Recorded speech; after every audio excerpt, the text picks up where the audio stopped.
Sometimes you think about storybooks, or you practice this in your basement when you're young, and you'd go 5, 4, 3, 2, 1, and you'd shoot this last second shot, and hopefully it goes in. Well, that happened to me. My name is Bill Hannisch, and the reason I'm holding this ball, back in 1972, I made a last second shot to put our team into the Minnesota State High School League State Tournament. I went across half court about 4 or 5 steps and let her fly, and she just went right through the net, and it was just bedlam. I thought that I'd actually tied the game, and when I saw everybody running out onto the floor and was just going wild, at that point I knew it was something different, and I looked up the scoreboard, and we had won by 1 point. The gym was packed.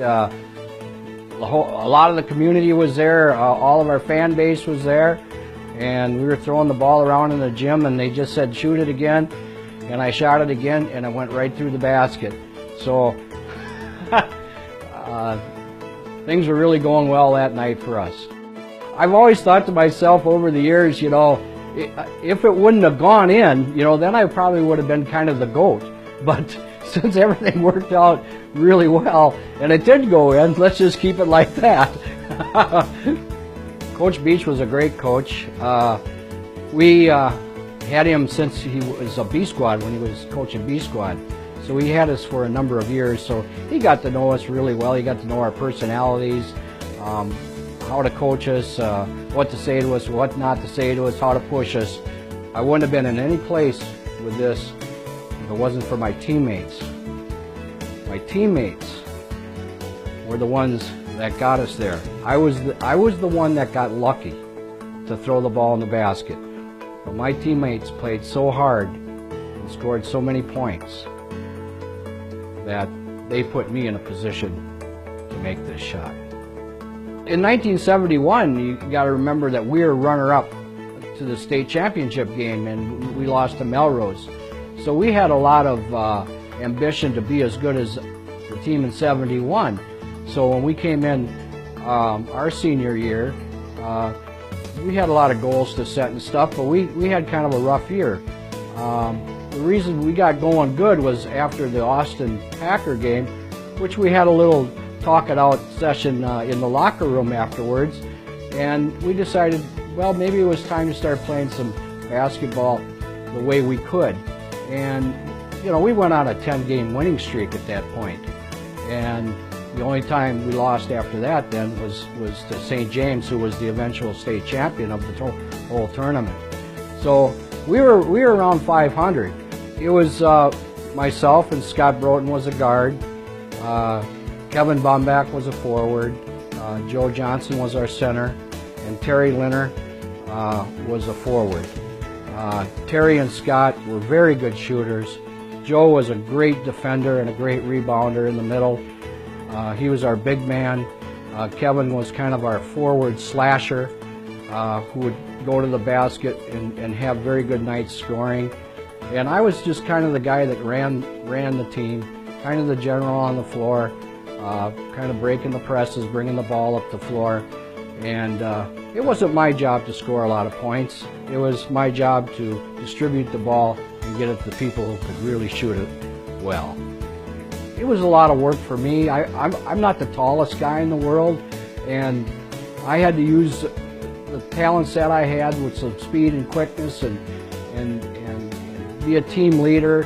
And so, you know, you got to kind of figure out what your spot is, what your role is on a basketball team, and try to go from there. But for young people, just keep working hard. The main thing is to enjoy the sport that you're in.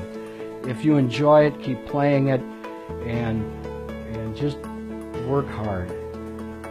Well, when I made that shot, you know, it takes a while to absorb actually what happened to you.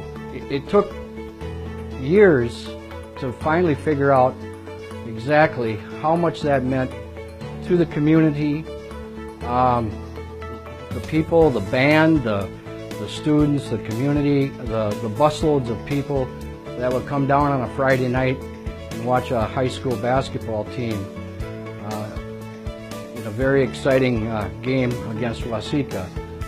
As the time goes on, I get more appreciative of why did this ever happen to me and not somebody else. That was the scene before Bill Hannisch, alias a knight in shining armor, rammed home a two-handed push shot from 30 feet with 2 seconds left in the game to provide the Wingers with a thrilling 70-69 win over Waseca in the Class A Region 1 championship game before a standing room only throng of some 4,100 spectators at the Mayo Civic Auditorium Thursday night. Waseca enjoyed a 69-68 lead when the Wingers' Scott Broughton, who was responsible for keeping Red Wing in the contest, fouled out with 8 seconds showing on the scoreboard clock. When the Blue Jays' Jerry Boomeister stepped to the free throw line, it looked like the end of the trial for Beach's crew.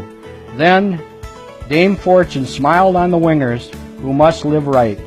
Boomeister missed the opportunity to pull the Jays in front by 2 points. The faulty shot was picked off the boards by Kevin Baumbach, who immediately cleared the ball to Hannisch. The 5'4" senior guard, who doesn't look strong enough to gun from 30 feet with any degree of accuracy, raced across the time stripe for the last-ditch shot.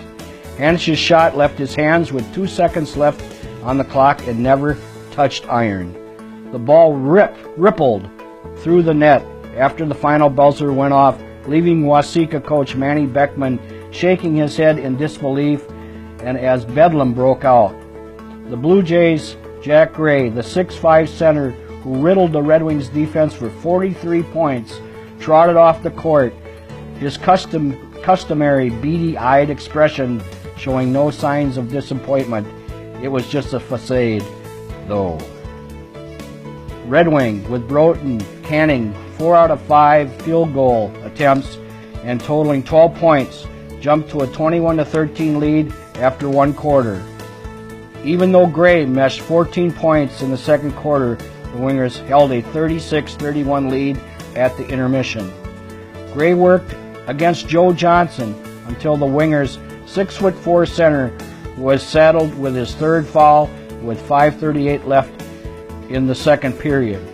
Beach yanked Johnson at that point, replacing him with 6'1" Jay Baumbach.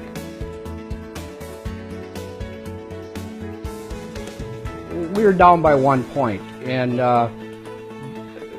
it was after a missed free throw, and the ball, I think Kevin Baumbach rebounded the ball. He threw it to me about on the top of the court, and I went across half court about 4 or 5 steps and let her fly, and she just went right through the net, and it was just bedlam. And back then we didn't have 3-point baskets. It was a 2-point basket, and we had won by 1 point.